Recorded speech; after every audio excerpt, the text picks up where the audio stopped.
Good morning, students. In our previous class, we have discussed about communication cycle. In that lesson, we have discussed what is communication, what are the barriers in communication. In our next chapter, that is various methods of communication, we will discuss about different methods and their advantages and disadvantages of communication. So in this lesson, we will discuss about various methods of communication. So first of all, in previous class, we have discussed that what is communication. Communication is a process in which we can share or transfer our information, ideas, news, views to the other peoples. That is communication. Now, different ways we have discussed about the different methods of communication. So, there are three basic methods of communication. The first method is verbal communication. Verbal means all of you aware that what is verbal communication, in which we transfer the information to other peoples by speaking. That is verbal communication. Next is non-verbal communication. Second method is non-verbal communication. In non-verbal communication, we are not using our speaking, we are using our facial expressions, we are using our body language and different ways to communicate with each other. And third is visual communication. We are doing this right now. This is visual communication. I am telling you about the topic. This is recorded. We are using teaching aids also, and later you can see it. So these three are the basic communication methods. So firstly, we will discuss about the different ways in verbal communication. In verbal communication, we can use oral communication and we can use written communication. In oral communication, we can transfer our message to others by speaking, and in written communication, we are transferring our message, our ideas, our views to others by writing.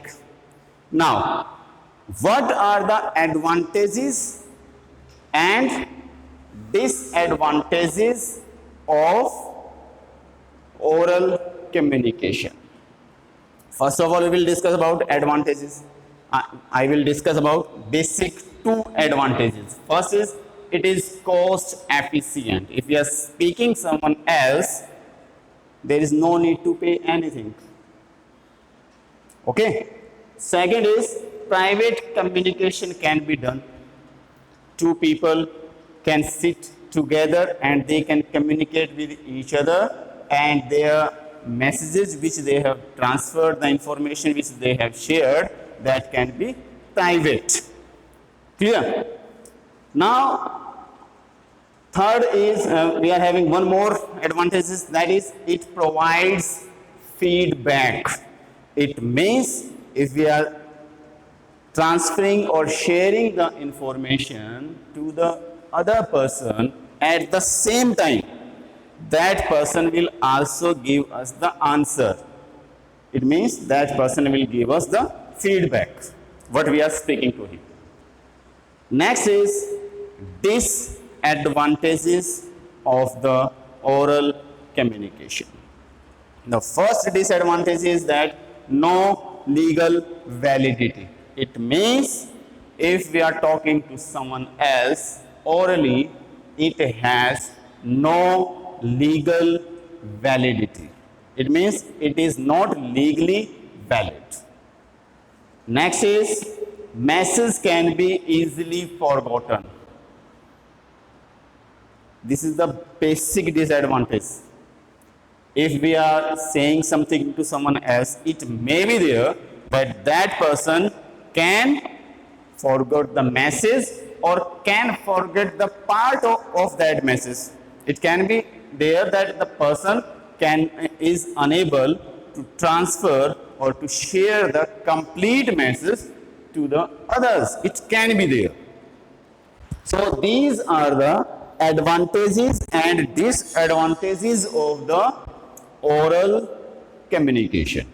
Now second part of verbal communication is that is written communication. In written communication, we are sharing our information or messages or ideas to the others in written format. We will discuss the advantages and disadvantages of the written communication. Firstly, advantages. It has legal validity. It means if some messages or some information is transferred to each other in written format, that is having a legal validity. That is legal. Next is suitable for lengthy messages. If we want to transfer or share an information which is very lengthy, what we can do, we can share that information in written format. Why we have to do this? Because in oral communication, this disadvantages was there. Message can be easily forgotten. It means if we share a lengthy message in oral communication, that message can be easily forgotten by the other person. But in written communication, if we transfer a lengthy message, that will be communicated completely by the other peoples. Now, disadvantages of the written communication. The first is it may involve postage cost. It may involve postage cost. In postage cost, suppose if we send a letter to someone else, so we have to pay postal cost for that particular letter or message. Next is it requires time to draft the message. It means if we want to write a message and want to transfer it to other people, it requires time. Sometimes we forget the particular sentence which we want to transfer. So we have to check it and then we have to write it, because in written format the message should be clear and up to the marks. So that is okay. So we have discussed about verbal communication and types of the verbal communication. Now next we are going to discuss about non-verbal communication. As I told you, in non-verbal communication, facial expressions can be there. Sometimes it happens that we can understand the situation of the other people by seeing their facial expressions. You have seen many times that by seeing the face, we can see that this person is happy now, this person is angry now, this person is having some kind of problem or what is there. So by seeing their face, we can see that that person is what kind of problem is having. Next is gestures, movement of the body. Gesture is the movement of the body. Like we can do handshake, we can say hi. So these are the expression. By the help of the body expressions, if we smile with someone, that person can understand.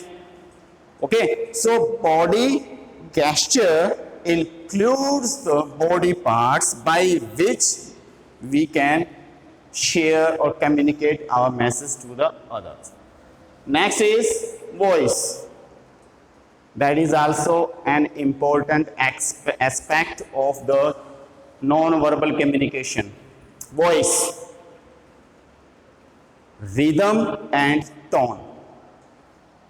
The tone sends a message to the listener that in which way the speaker is speaking. Clear?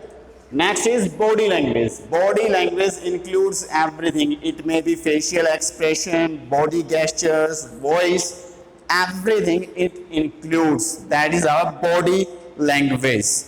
It suggests that we are confident or we are in hurry or what kind of situation in which we are having.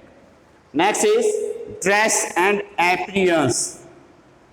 By the help of the dress and appearance, we can understand that what kind of this person is. It means dress and appearance, look of the person is also a most important non-verbal communication. By seeing the dress up of a particular person, we can understand that which kind of this person is. Clear? Now, advantages and disadvantages of the non-verbal communication. Firstly, advantages. It completes the verbal message. Means, suppose I am speaking with you, and if I am not moving my hands or my body, I am not using my body, I am just only speaking, I am not using my facial expressions, it means my message is not clear to you. Whenever I have to deliver or you have to deliver a message to someone else, you need to use your body also. It means verbal is there and at the same time non-verbal is there. So that's why non-verbal message always completes the verbal message. Next is it helps differently abled peoples. Differently abled means the handicaps, the deaf people.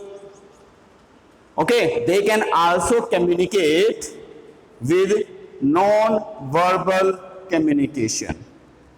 Now, disadvantages of the non-verbal communication. The first disadvantage is it might be difficult to understand the message.